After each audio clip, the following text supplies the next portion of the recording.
दूषित होउछि कारण गछर अभाव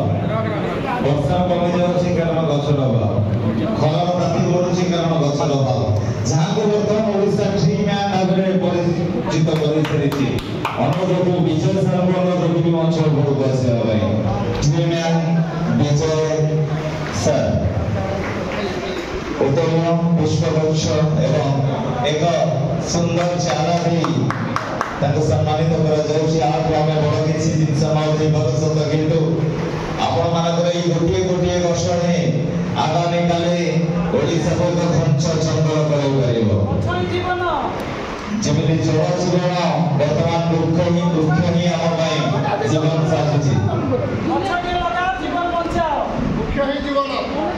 समस्त मनुष्य